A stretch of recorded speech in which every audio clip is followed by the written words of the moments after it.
Assalamualaikum warahmatullahi wabarakatuh. Perkenalkan, nama saya Mirna dari Prodi PGSD 2025 dengan NIM 25311040005. Di sini saya akan memaparkan tugas untuk memenuhi penilaian ujian tengah semester mata kuliah strategi pembelajaran dengan dosen pengampuh Ibu Febrianti Yuli Sastriani, SPDI MPD.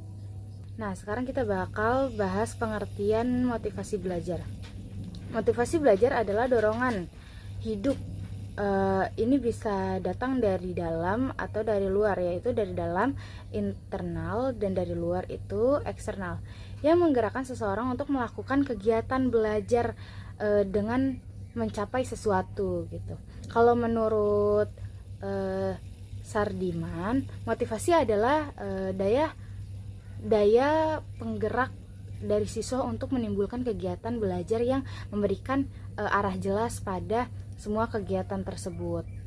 Tanpa dorongan ini belajar akan terasa sebagai beban gitu, bukan perjalanan atau kegiatan yang menarik gitu. Nah, sekarang kita bakal bahas jenis-jenis motivasi. Jenis-jenis motivasi itu terbagi dua bagian, yaitu motivasi intrinsik dan motivasi ekstrinsik. Motivasi intrinsik adalah dorongan yang datang dari dalam diri siswa, seperti rasa ingin tahu atau minat bakat dari siswa tersebut gitu. Contohnya, seseorang melakukan hal yang dia suka bukan karena dorongan dari orang lain, melainkan dari dari diri dia sendiri, bukan paksaan gitu. Nah, motivasi ekstrinsik itu motivasi yang berarti tuh mendorong gitu, dorongan dari luar seperti dapat hadiah, pujian, atau dorongan dari guru dan orang tua. Motivasi ekstrinsik bisa jadi pemicu awal yang. Nah, sekarang kita lanjut ke motivasi dalam belajar. Motivasi bukan cuma belajar, tapi motivasi ini memiliki 4 fungsi utama, yaitu yang pertama, mendorong kita untuk bertindak dan mulai belajar. Yang kedua, menentukan arah dan tujuan. Ini tuh kayak maps gitu, kayak kita tahu tujuan kita mau kemana, jadi kita ikutin jalan yang itu. Nah, yang ketiga itu menyeleksi tindakan yang akan dilakukan.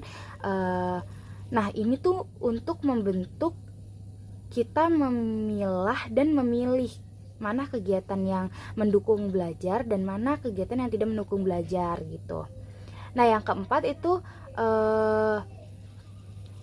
menumbuhkan ketekunan dan semangat dalam menghadapi kesulitan belajar. Kalau motivasi kita kuat, tantangan sulit apapun atau kesulitan apapun dalam belajar itu akan biasa aja gitu. Nah, lanjut ke faktor yang mempengaruhi motivasi belajar. Apa aja sih yang mempengaruhi motivasi belajar itu? Motivasi belajar itu ada 2 kelompok, yaitu faktor internal dan faktor eksternal. Nah, faktor internal itu meliput kondisi fisik dan psikologi siswa seperti minat keingintahuan alami dan beberapa cita-cita. Nah, jika siswa lelah, pasti motivasi belajar siswanya juga menurun. Nah, yang kedua itu ada faktor eksternal. Faktor eksternal itu adalah semua yang ada di luar, yaitu kayak lingkungan, suasana sekolah, suasana lingkungan yang nyaman, atau pengaruh teman, dan yang paling penting itu bagi pelajar adalah gaya mengajar guru itu sendiri. Jadi kalau misalkan gurunya ngajarnya nggak asik, otomatis siswanya pun jadi ngerasa kurang termotivasi untuk belajar gitu. Nah, lanjut ke strategi guru untuk meningkatkan motivasi belajar. Nah, bagaimana sih kita sebagai seorang guru bisa meningkatkan motivasi belajar siswa kita? Nah, ini tuh ada 5 strategi. Yang pertama tuh penguatan positif. Contohnya beri pujian atau penghargaan atas usaha, bukan hanya hasil sempurna. Terus yang kedua itu suasana menyenangkan. Contohnya ciptakan kelas yang aktif, bukan sekedar ceramah guru gitu. Terus yang ketiga, kaitkan dengan kehidupan nyata. Nah, kenapa kita harus mengkaitkan dengan kehidupan nyata? Karena untuk memberikan relevansi jika anak-anak nantinya atau kedepannya itu bersosialisasi atau hidup di tengah sosial atau orang-orang gitu. Yang keempat itu memberi tantangan yang pas atau yang sesuai kemampuan siswa tersebut. Tugas kita tuh jangan terlalu memberikan soal yang anak ini gampang banget nyelesainnya, dan jangan memberi anak ini soal atau tugas yang susah banget dikerjainnya. Jadi kita harus memancing penasaran dari siswa tersebut.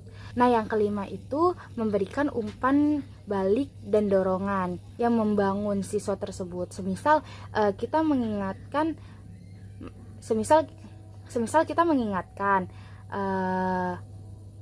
siswa tersebut gitu. Jadi siswa tersebut tuh tidak melakukan hal buruk tersebut lagi gitu.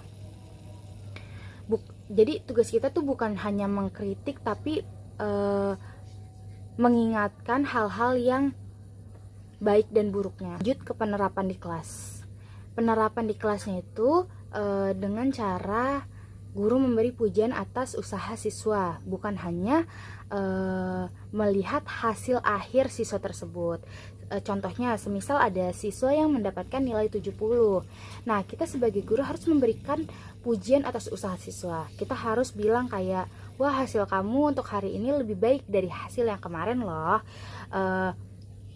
Bukan ketika siswa mendapatkan nilai di atas rata-rata. Jadi kita juga harus memberikan apresiasi untuk siswa yang lebih baik dari hari sebelumnya gitu. Nah, kita juga bisa menggunakan media pembelajaran interaksi kayak mengadakan diskusi kelompok. Nah, diskusi kelompok ini bertujuan untuk mendorong agar semua siswa tuh aktif berbicara atau berani berpendapat gitu.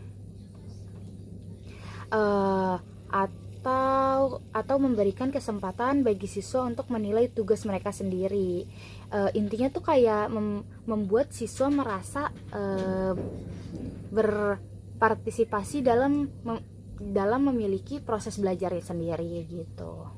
Nah, yang terakhir itu ada kesimpulannya itu kita sebagai guru harus selalu ingat semangat belajar adalah penuntun utama keberhasilan siswa tersebut gitu.